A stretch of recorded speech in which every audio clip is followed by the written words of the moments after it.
This is session 2. The first 2 I typically divide as we think about this into the brain-based aspects, which we nearly finished last time. I'm going to wrap a little bit of that in at the beginning this time. And then relationship-focused approaches, which fit so well with what we know about the mediation of stress and fear. And so today I'll share my objectives again and talk about our intent. But my hope today is really to begin to explore the rich array of relationship-focused approaches that we can help prepare kind of all educators in, therapists or not, to engage students in a more effective way. And so I'll share my screen with you, making sure I have my preferred PowerPoint all set here. Great.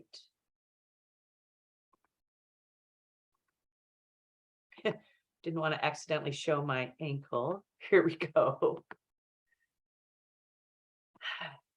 So just in terms of official title, we're here for trauma responsive, relationship focused educator interventions.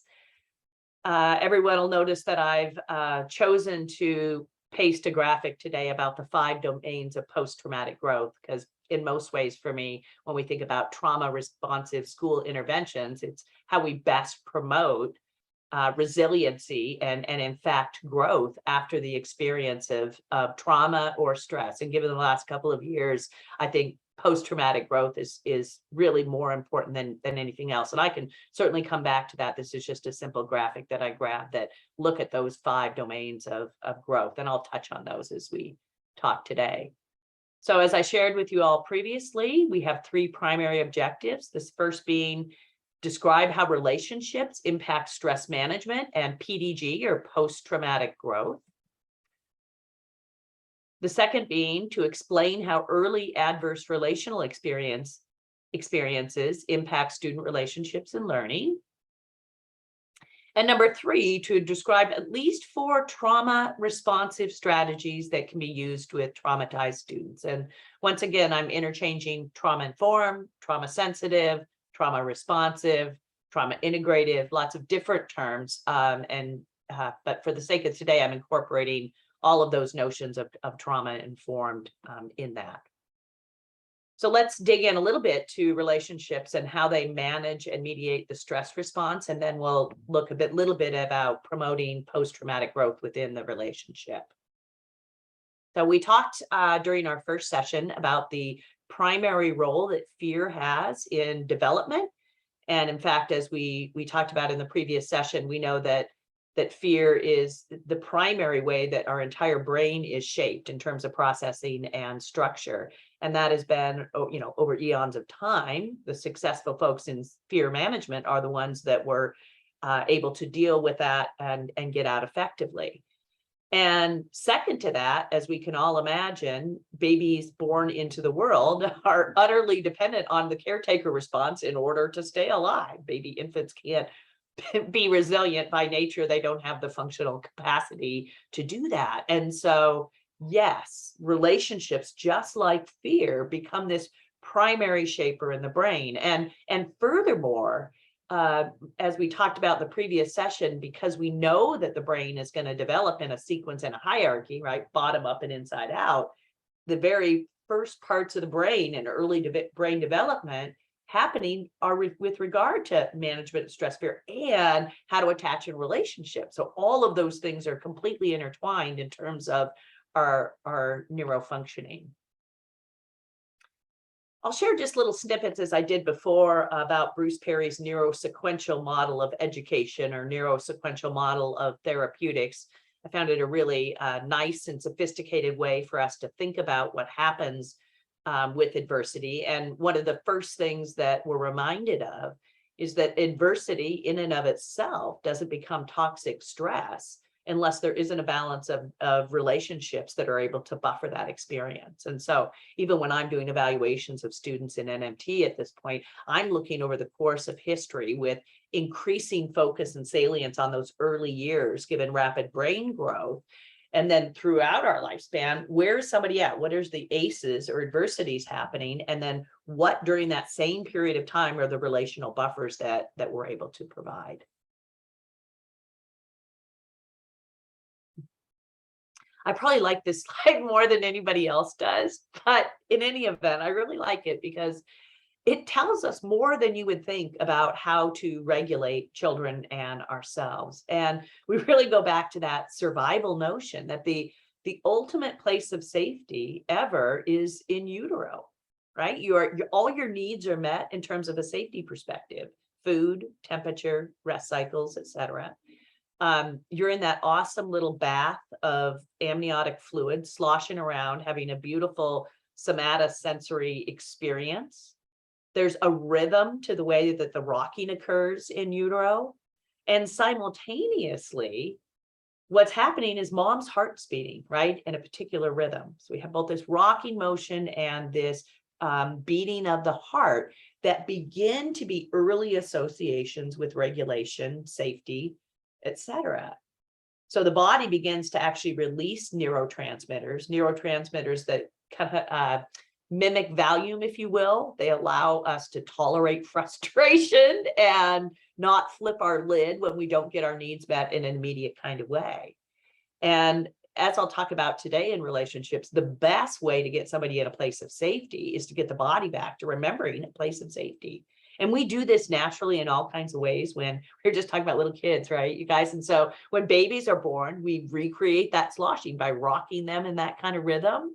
And then I often say to folks, I still remember when my kiddo was little and there was that magic bounce technique. And if you could get it like just right, they would calm down. And I did not know it at the time, but that was probably my heart rate. And the closer I could approximate right to what my heart rate was, is this soothing kind of thing. So if we recreate these same conditions, it causes the same release of hormones that can help us begin to calm and soothe. And you'll see the body will naturally try to do this. So if you see people that are distressed, you'll see people try to rock, right? The body's trying to get back to whatever that is. You'll see people like bounce a knee. The body will try to do that in some kind of ways. And so again, the body will naturally type to do this. We can facilitate it by really being really smart about thinking about how we recreate that state in particular. And we talked last time, I'm just reminding us about the window of tolerance that Pat Ogden talked about. And so the game of managing arousal states is how we keep somebody within the window of tolerance. And the window of tolerance varies person to person. It varies over the course of time for all of us. The window of tolerance shrinks when we are stressed or traumatized. And it can be broadened with safe relational experience. And as we'll talk about kind of the ways in which we meet the 4 buckets, and that'll make a lot more sense when I identify those later today. So really, we're thinking about how do we use relationships to keep people in the optimum zone of arousal so that we're able to, have information come in regarding academics or otherwise, and where their emotions can be tolerated, the emotions of others can be tolerated. So just bringing us back for a moment to begin to think about what happens from a brain perspective. And I started to talk about this just a few moments ago. So if brain development is happening in a sequence and a hierarchy, and we're creating this incredible web of neural circuitry, what we know is way down at the base, the amygdala is modulating this fear response.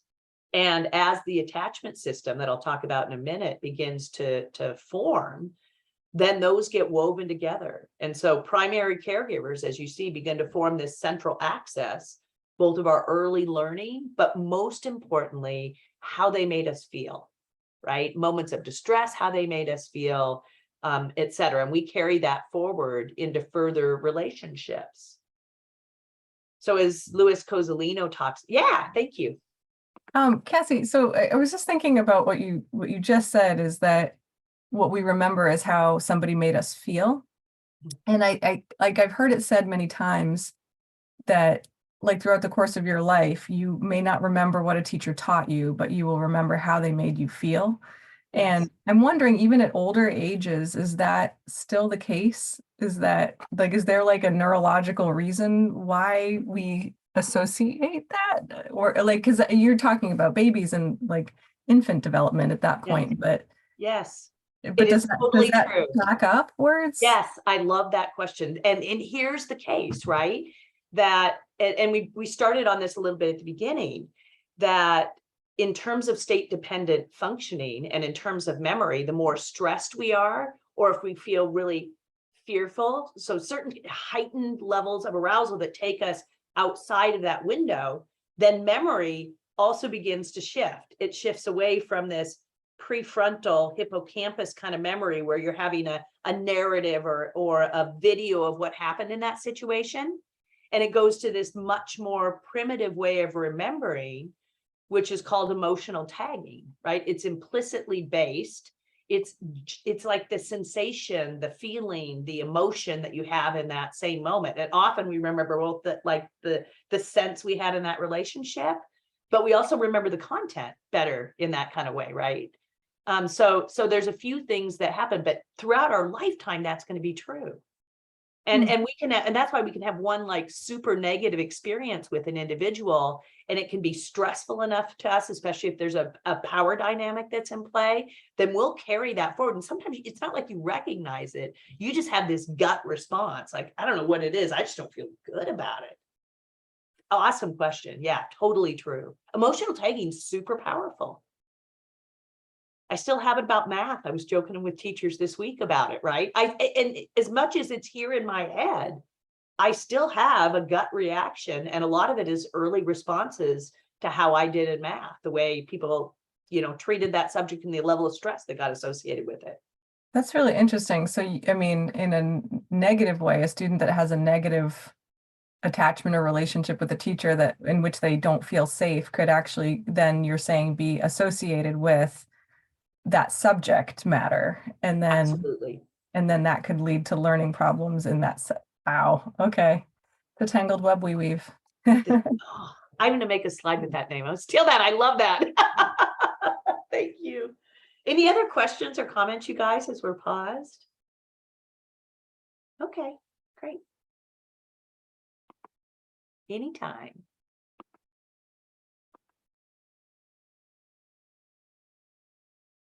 I was very excited to share with you all at the DOE and you all on this call in particular, because I felt like I could really bring out for me, a lot of my most interesting slides, a little more sophistication about how we understand this. And I know that some of these pieces are certainly not going to go back in direct work that you do. But to your point, I hope there's kind of a level of information that you can draw upon as you're thinking about supporting, in particular, SEL practices and why some of those are so brain-based, for example. So the social brain and this fear circuitry share the amygdala as a core structure. So the early negotiation of relationships and the modulation of fear become one and the same. So if we have problems in an attachment relationship, then I also don't develop this ability to self-regulate. The ability to self-regulate comes after I learn to co-regulate. It's its ability to hold in mind safe primary caregiver regulation experiences, so that when I'm all alone and freaking out and think the world is going to end, I can self-regulate, right? And it's all dependent on, in some ways, based on the question, like, what do I remember in my emotional experience about how I can feel safe and worthy in the world? So the early regulation of all of these systems can become these kind of long enduring patterns of how we respond to stress, and in particular, how we respond to stress in interpersonal relationships. And learning, by definition, is a stressor. I'm not saying it's a bad thing, but it's novel, and anything that's novel that causes brain growth is by definition a stressor in some ways. Oops. Oh, I don't know why that happened. That was new. I had to make a mention, and as I've been talking with educators over the last week, I recognize that it's so much easier to get to a place of understanding a kid and a kid's neglectful or abusive or subpar relationships. It's a lot harder to think about those caregivers and their own experiences. And I just wanted to make a mention that if we don't do what we need to do in terms of mental health and education and help students feel safe in the context of whatever caregiving relationships are there, as has been the case with many of the parents or adults that we work with, then they never benefit from the opportunity to develop what we call a healthy attachment, the ability to use other humans to feel safe. In the clinical world, when somebody never has an opportunity to deal with relational issues of a profound nature, we call it borderline personality disorder. And it's one of the most pejorative terms and stigmatizing terms that one could ever identify with. And so I just want to remind people, if we push this all the way to the end, these attachment issues certainly extend into the caregivers that we work with, the disconnected sense of self, an inability to be alone or to be connected with others without feeling panicky. We're going to talk really extensively in a moment about the process of attunement. How do we resonate and understand the people that we're around? And attunement and attachment are based on the experiences we've had with others that are able to attune or attach. And what we know is that when people have had an unpleasant relational background, that they don't receive the same benefits of positive neurotransmitters, even when they're engaging in interactions with their own children.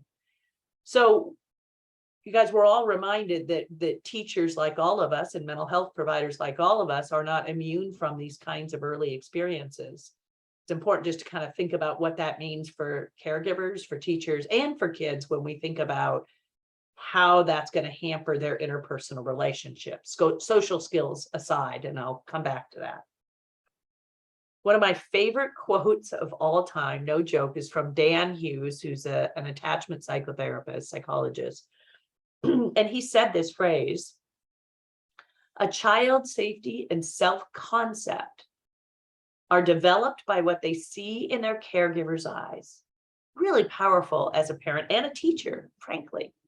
How our children believe about themselves, what they believe about themselves, comes from what they see in our eyes, not even our words necessarily. And you can think about this in the same kind of emotional resonance kind of way, because we're so primed in this social belong or not belong. When we see disapproval, when we see disappointment or these kinds of things in a caregiver's eyes, they can literally be internalized, if you will, and become the beliefs of the children that we're actually around. And at the far extension of that, again, is something referred to as the negative cognitive triad. And this isn't something that operates in our complete awareness. It's in the background for all of us. And everybody in the world has a triad of beliefs about whether they're worthy of love and belonging in the world. So if we know that one of the primary needs, the two primary needs of our existence are to escape death through fear management and survival, and to be cared for originally, then my ability to feel worthy and loved and belonged is primary. So it's, do I feel worthy of love and belonging in the world? Can other people be trusted, or will they hurt you at some point in time? And then the last part, if I don't feel worthy of love and belonging and other people can't be trusted, then the world is bad. Why hope? Why engage if bad things are always going to happen? So we can have a positive triad about what we believe, or in the case of post-traumatic stress disorder or complex trauma, and I think this is the toughest thing we deal with, to be honest with all of you guys, is this, perpetual patterns of thought saying these things. And what I've done up here is just put a list of comments that you might hear students or people say that are indicative of some of these core hubs of identity. So if you look at core shame and worthlessness, for example, somebody might say, well, I suck, I ruin everything, right? Or I don't care how he feels about me hitting him. It doesn't matter to me. And sometimes kids might say things like, I don't know, what do you know? You don't understand anything, if they feel like they can't trust anybody and nobody understands their world. And they may make comments that feel like they're not trying, or unmotivated, or task avoidant, or some of those other terms we assign to student challenges, and say things like, well, it's not my fault, I can't control it. Yes.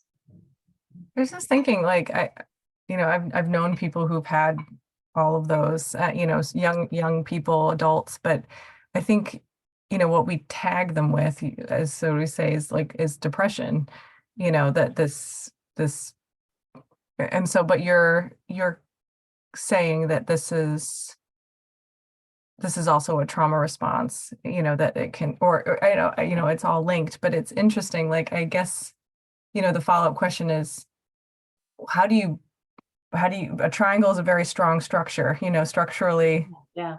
it is the strongest. How do you break that down? Like, is there an Oh, I approach? do have ideas on that. Exactly. Yeah. I love your brain and the way it works. There's ways you state things that I'm not very metaphorical. There's ways you're stating things that really hit me. So I'm super grateful for that. The triangle structure, I might borrow that too, because it is really solid, right? It takes a lot of work to begin to shift that kind of triangle. And I think I'll come back to the slide in a moment, and hopefully the next slide I put in there is the one I wanted. But what we often do in the face of the manifestation of this, like if a kid's in front of us and they say, well, I suck at everything. It doesn't matter. I suck at everything, especially if it's our own children. I'll just say as a mom. Okay. So like when you hear that as an adult, given all our inclinations to be nurturing caregivers, our first response is to counter it, super quickly, right? Oh my gosh, that's not, did you see how well you did last week? You do so well at lots of things, right? So we try to provide some contradictory evidence about how that's not true. And I would love to think that we could simply do that. And then a kid's like, oh yeah, you're right. I am actually completely worthy. Because then I wouldn't even have a job doing this. But it isn't that simple. And what happens is exactly what we were talking about before. Many of those beliefs, unfortunately, are getting confirmed again and again and again by what they're seeing in, let's just say, teachers' eyes right now.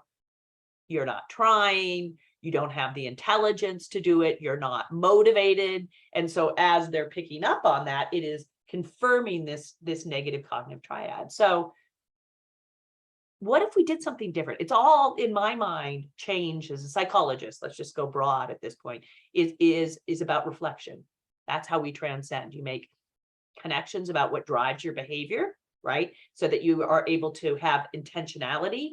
This is what this is about. And now I can respond like I would like to respond.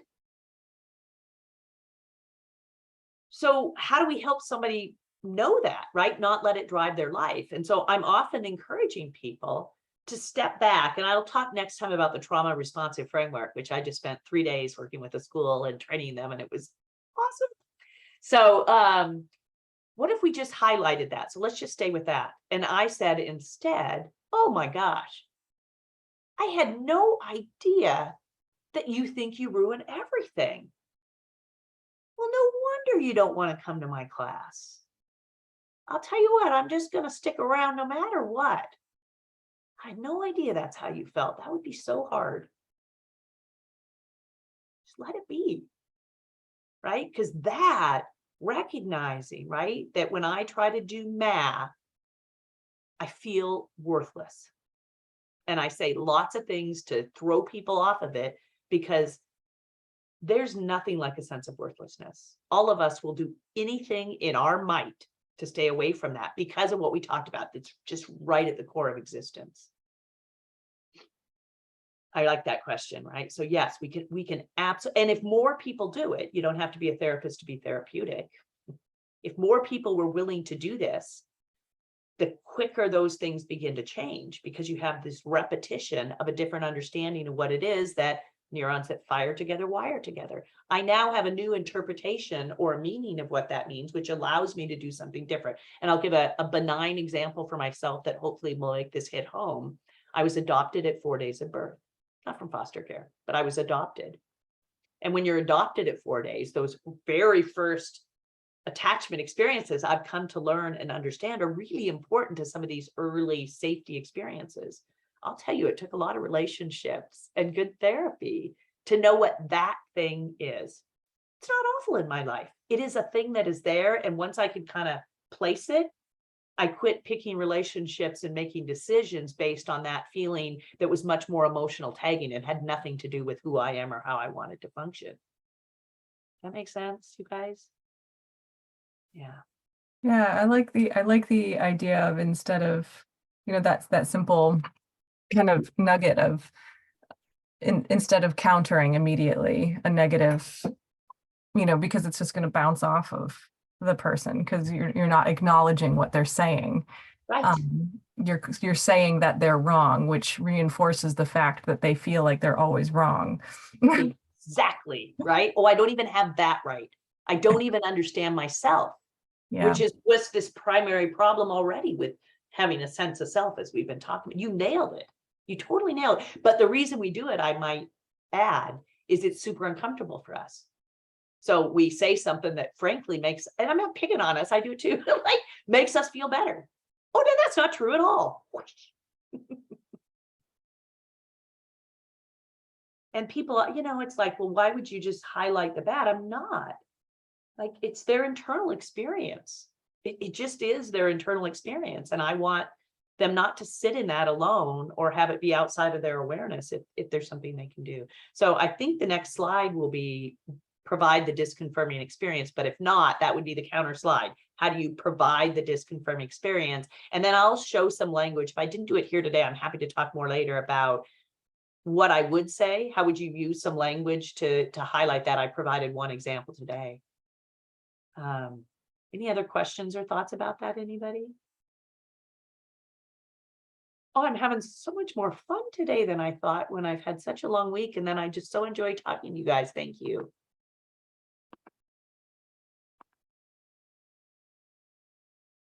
All right. Oops.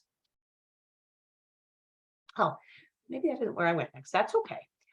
So I already mentioned you guys quickly. I'm not going to get a ton into PTSD because often I'm sharing with audiences that we know from extensive amount of research that 95% of children with trauma and some trauma symptoms won't meet the diagnostic criteria for PTSD. So I don't want to overemphasize PTSD, and I put in nice bold purple letters Criterion D, negative alterations in cognition and mood, so that folks can put this, can put this in this context. When you look at that, that is the negative cognitive triad.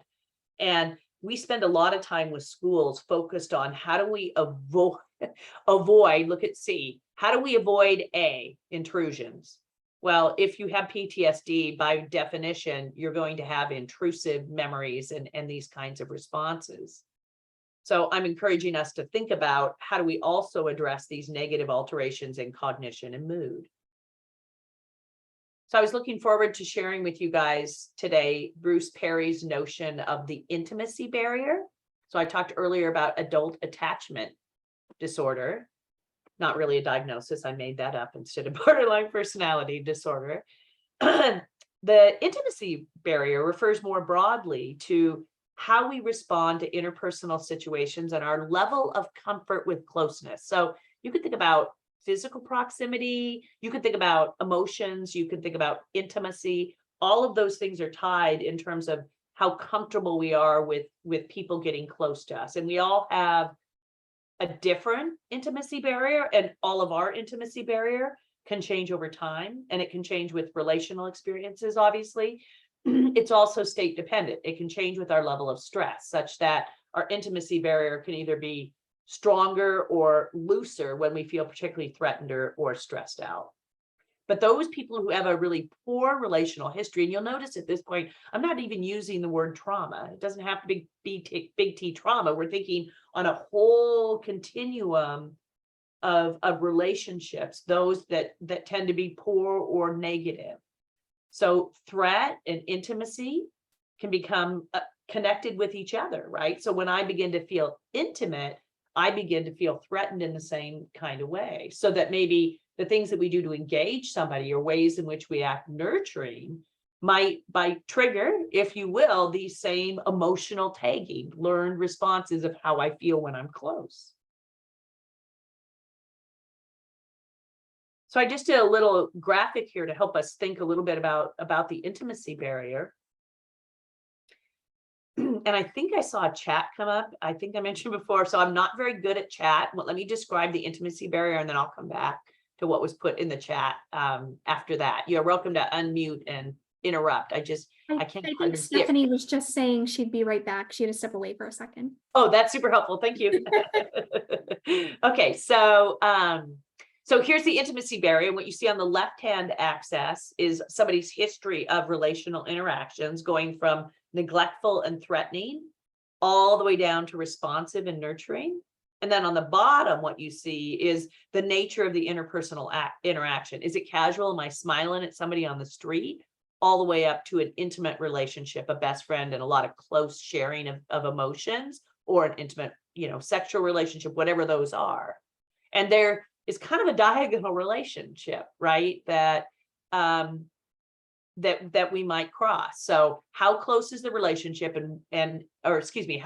what is the nature of the interaction, and which types of interactions then cause me to disconnect or feel threatened? So like if we think of a kid, for example, right now, who has a history of a pretty neglectful and threatening background, or inconsistent and confusing, as you see, then he or she or they might do just fine with casual or routine interactions. But the minute something becomes personal, it flips them over that intimacy barrier and they're not feeling safe anymore. So that could even be further down, right? You could draw the line that maybe for some kids, for sure, right? Even casual interactions, they'll be over the intimacy barrier on a bad day, for example. And then you could think about the flip side of it. What if somebody came from a really responsive and nurturing relationship? They might be able to tolerate, without going outside the window of tolerance, real personal interactions, a lot of closeness, hugs, those kinds of things, without being tipped over the intimacy barrier and not feeling safe in some kind of way.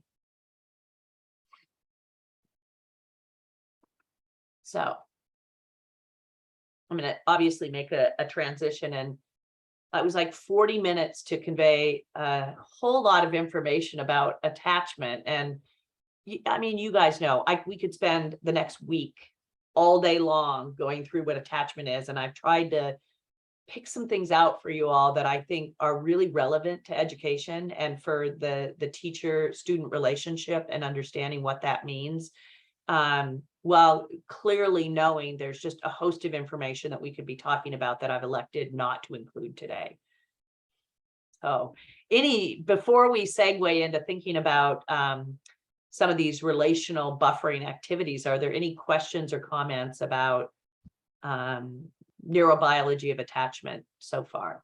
I don't, this probably isn't really a question, it's more of a comment or just something noting. It's when you were talking about post-traumatic stress, Yeah. I like by definition, it says like violence or, and I think about just situations where, like with students I've worked with or people I've known that have some of those like post-traumatic stress tendencies, for lack of a better word, but don't have what would be defined as like Right.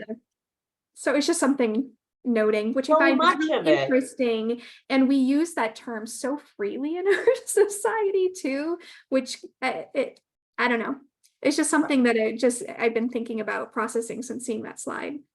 I love that, right? PTSD is tiny, you guys. It's this little bitty slice that we don't always have. It's not always the perfect fit for kids. And it certainly isn't the vast majority of what we deal with. And in some ways, as I said before, as we were talking in our last session, you could take trauma out. I mean, there's going to be, whether things have an impact on our resiliency, our ability to function, they could still have all of that and not be PTSD. And most of the stuff we're going to deal with is certainly going to be in that ball camp.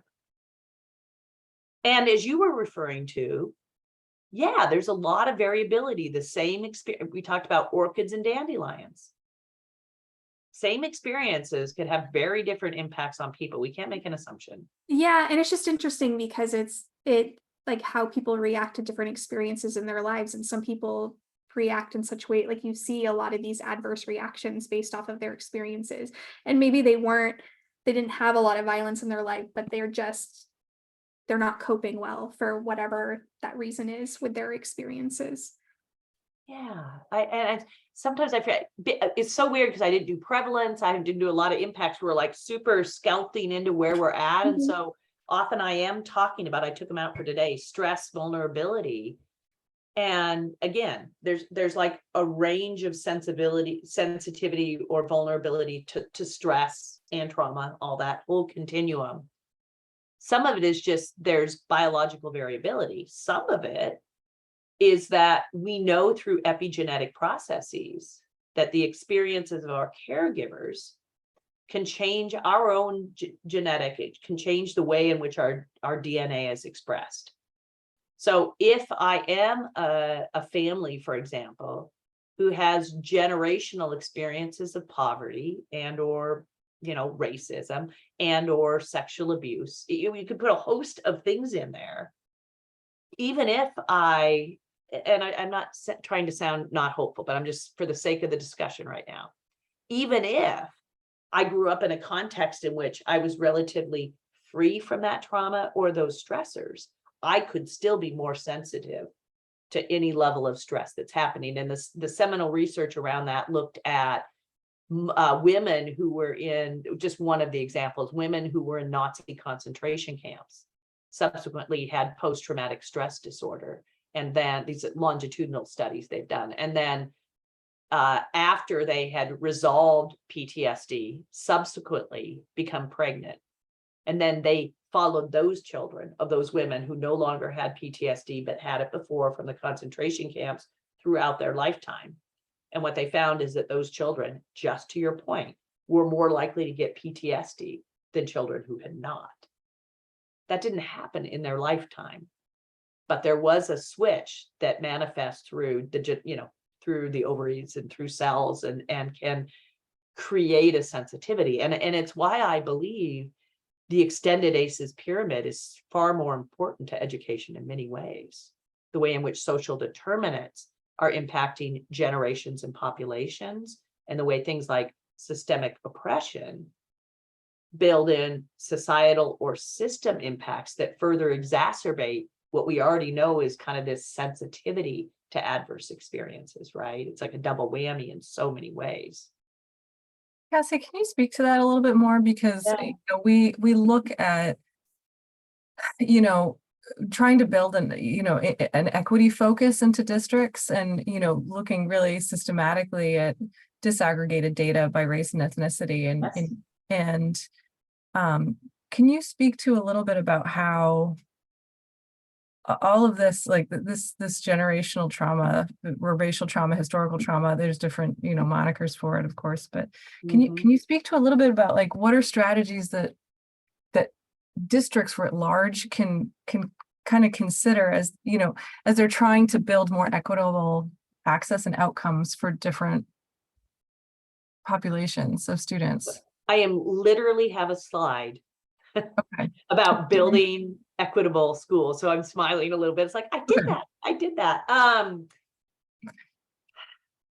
want to definitely share with you guys as a follow-up to our discussion, if you're interested, there's some really nice NCTSN, National Child Traumatic Stress Network, guidance documents around equity in the classroom. And what I'm refraining from doing right now, to be perfectly honest, is I literally just developed, I just did it the first time this week, a brand new presentation on equity in schools. And it's really compelling, some of the stats behind that. And then I really outline what are the mechanisms of teacher-student interactions that propagate the inequity that we see in the statistics that we find. And so super interested in this right now, just have been doing a ton thinking about equity. Let's keep in touch about that, Cassie. Okay. Please. Okay. Yeah. I was like, oh, that's a good one. That's right. That and violence is something that I'm really digging into right now. So I'll come back to that other one. And if my slide is insufficient, I'll certainly share my source reference with you as well. So you guys can go back to the original source and use that.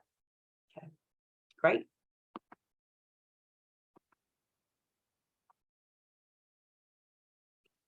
So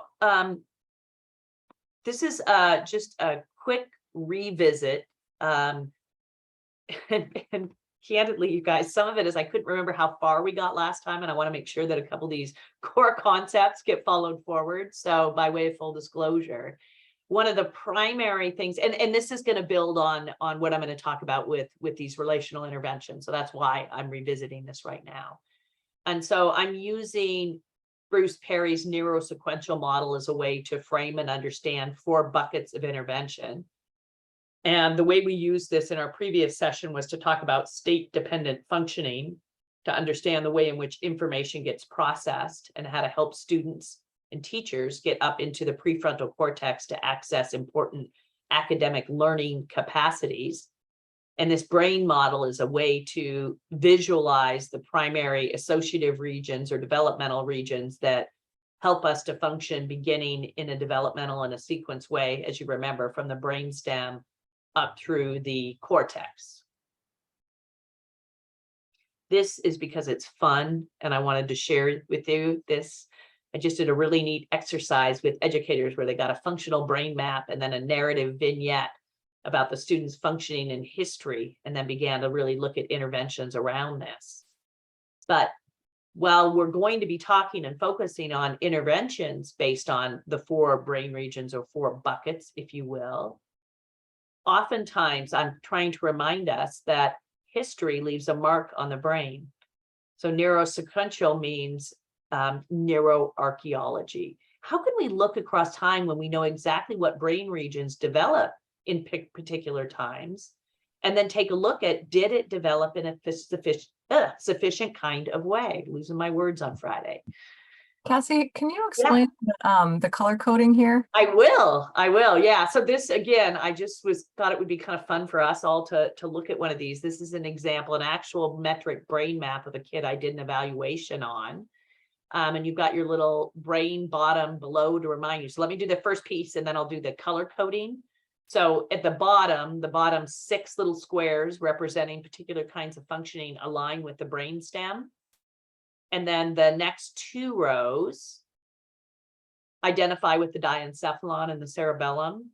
And then that 3rd row from the top refers to the limbic system. And then the top 2 rows refer to neo and prefrontal cortex skill buckets. In terms of the color coding, what you're doing is you're comparing to what we would expect to be age typical for that function. And so if this were a brain that was utterly, it is not, which is utterly on target from a neurodevelopmental perspective, it would all be dark green.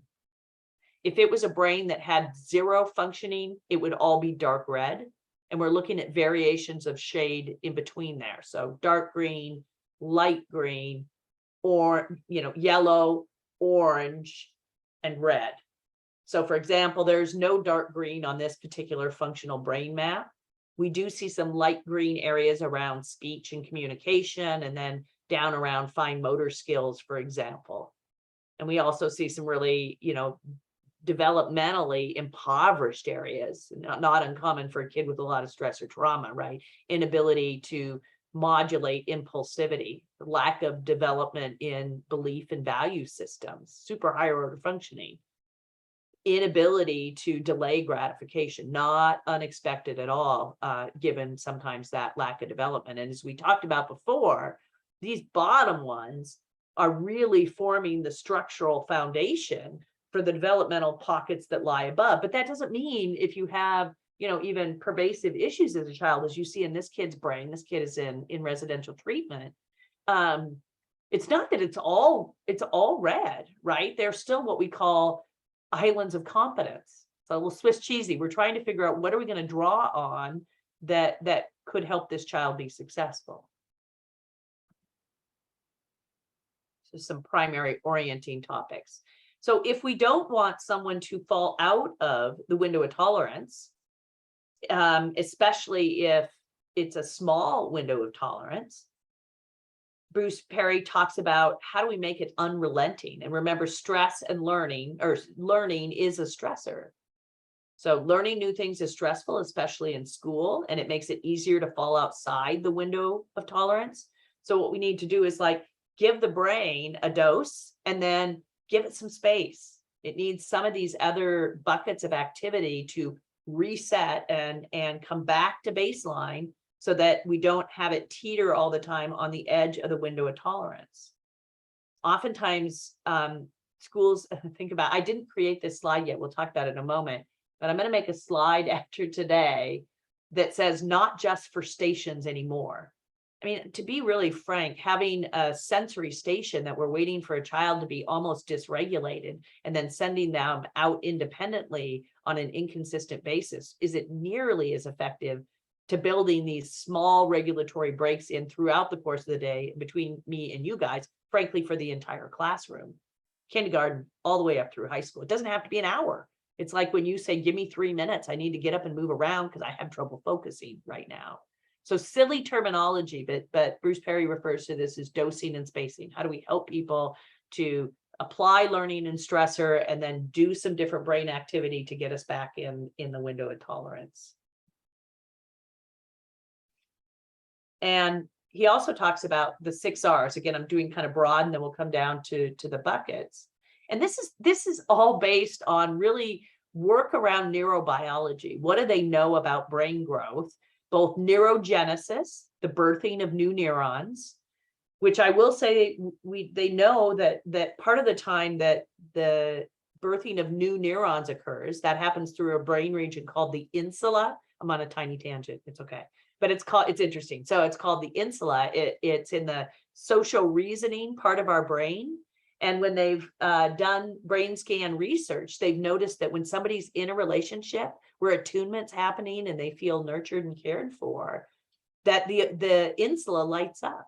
And that what we know can happen is you can literally create new neurons in that process, one of the mechanisms of post-traumatic growth.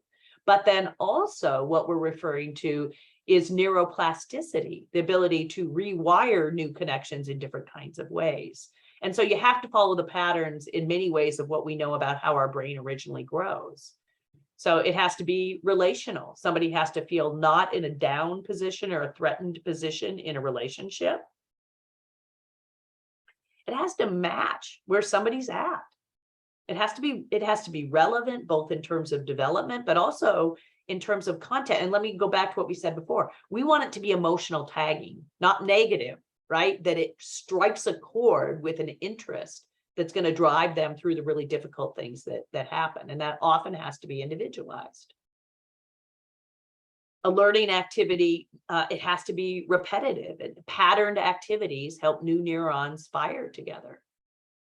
It has to have some level of reward because it helps us to release those neurotransmitters I talked about before that allow us to persist when we're not getting our needs met or when we feel discomfort. If we go back to the baby in utero, things have to be rhythmic, neural patterns like rhythm, to be with walking, petting, drumming, tapping, anything that has a rhythm to it, even in terms of rhythms and routines throughout the day. And then respectful, and coming back to our work around equity, it has to equalize power dynamics. It has to incorporate elements of family and cultural being. So if we put this all together, then we use the sequence of engagement in order to get access to the part of the brain that allows us to learn new academic content. And as we've been talking about today, to reflect and transcend difficult circumstances.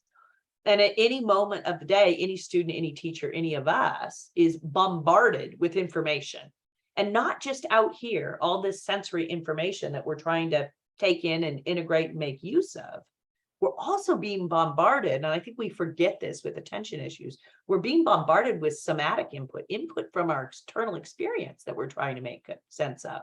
And more so, right, if we've had upsetting, stressful, traumatic, relationally difficult experiences, there's a lot of internal input that we're trying to take in.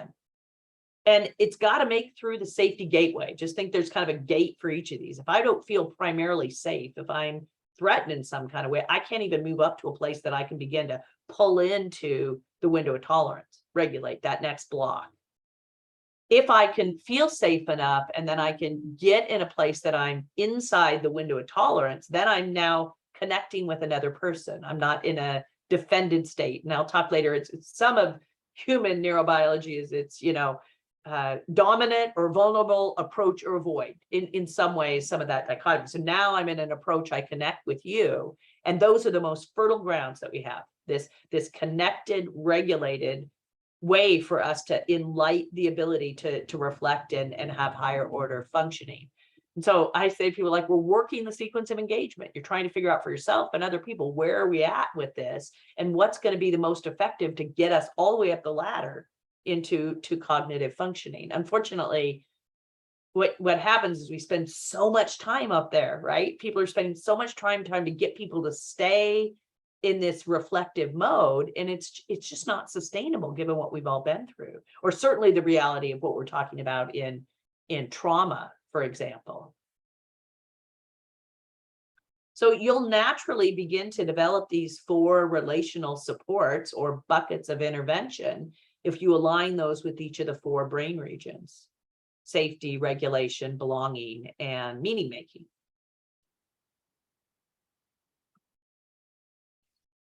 So any of those 4 are going to be, as you might expect, connected: safety, regulation, relating with other people, and then creating new meaning and post-traumatic growth are the kinds of relational experiences that I think we have to offer as educators to students and their caregivers and each other, frankly. If I were to boil down everything we talked about earlier as way of summary, and then I'll get more concrete into the buckets. We build resilience through relationships in these 3 ways, again and again and again. And primarily, as we talked about today, it has to do with attachment. You keep me safe, period. You keep me safe. And because you keep me safe, you help me believe that other people can be safe. That second part of the triangle, if you will. Attunement. And we're going to talk extensively about that in a moment. Attunement, you see me. What makes me tick, right? Not just what my goals are. What makes me tick? What do I like? What don't I like? What makes me happy? And when you help me this way, I understand myself better, right? I am able to then do that on my own. And last but not least is co-regulation. You notice when I'm distressed, and you help me to calm down in moments when I'm distressed repeatedly. I just want to see something super quickly, whether I had planned to share something with you, because if I did not, I would like to just briefly reorient. I did not, so I'm going to reorient for just a quick moment.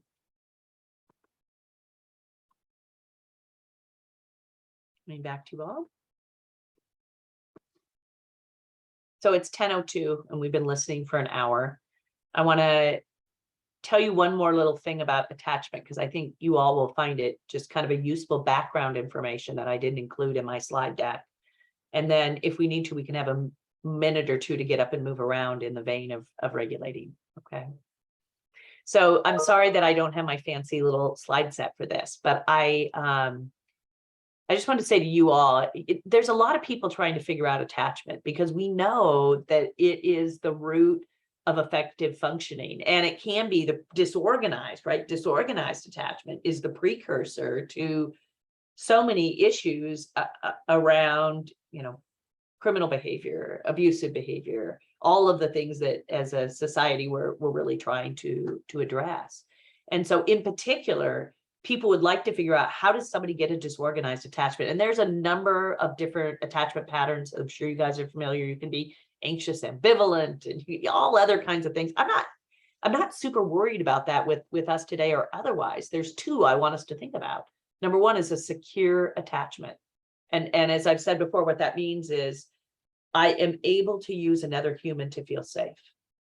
And the way that happens is I have opportunities with I don't care if it's a foster parent, an early teacher, whatever it is, I have opportunities where I'm with a primary caregiver and I feel safe. And if that's true, I can begin to then maybe feel safe with auntie or with a caregiver who's going to come in and take care of me. And if that goes well, then yes, I can go to preschool. And if those caregivers feel safe, I can then further extend. So I've said to people, eventually we can kind of piggyback a sense of safety derived from these early experiences and connect with almost anybody. Some of us can talk to, a huge audience, whatever it is.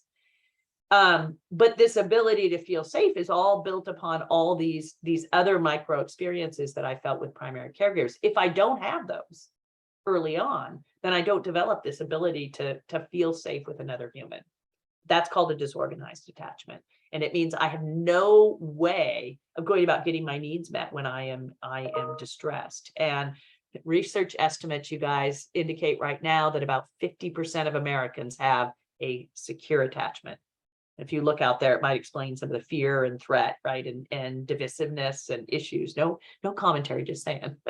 That would explain a lot of things if a lot of people. So anyway, Beatrice Beebe is kind of the guru of attachment. She edited the Handbook of Attachment. And I was fortunate enough to see her present a number of years ago at New York University about her seminal research on attachment. And so they've been trying to look into what are actually the building blocks of disorganized attachment. Because if we could stop that, we'd be in business, right?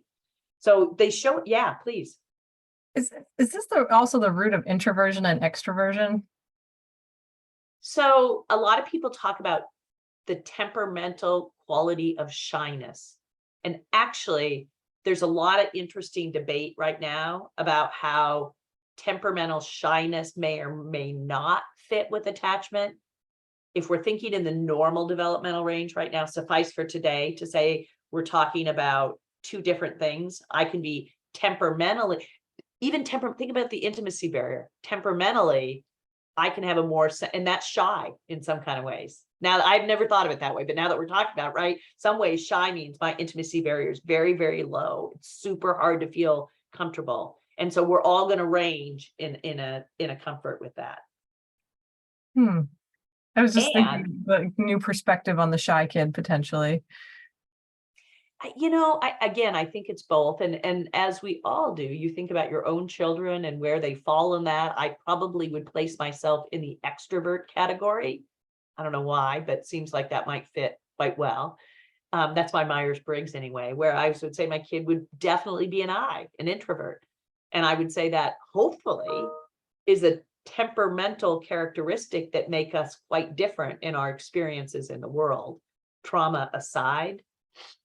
But I would bet, to your point, if we had somebody who was temperamentally sensitive, and then you add trauma, then it's, again, that's tricky. If you had somebody who was an extrovert or fairly resilient that way, they may still be able to feel safe with a few other people. And to your point as well, definitely this happens within families. Everybody's like, what's going on? Why is that kid like a mess? And the other kids are fine. What's wrong with that kid? Now you're getting into like birth order and like, oh my God, we have so much to cover. Yeah, I don't do a lot around birth order. 12 more sessions with us, right? Well, I would be delighted and honored. We can be super targeted on what makes sense. But yeah, I don't do a lot around birth order, to be honest, at all. I haven't dipped into any of that stuff, Adler's stuff either. But anyway, so I'll just tell you this last little snippet to this because it's pretty jaw-dropping. So the way they set this up is they showed us a series of caregiver-child interactions that were 2.5 minutes long. And they just played them normal. They're in a side-by-side camera. So they're interacting, but there's a camera on mom and a camera on baby. So you see a split screen between the two of them. And I'll tell you, I watched these videos, myself and my colleague, Martha, who's another psychologist. I've watched tons of videos of interactions. I saw absolutely nothing out of the abnormal. Then what they did is they took those same clips and they froze them every second. Click, click, like that, right? So you could see exactly what was happening. And these were 4-month-old babies and typical developing moms or typical moms, right? Not a clinical sample or anything like that. And so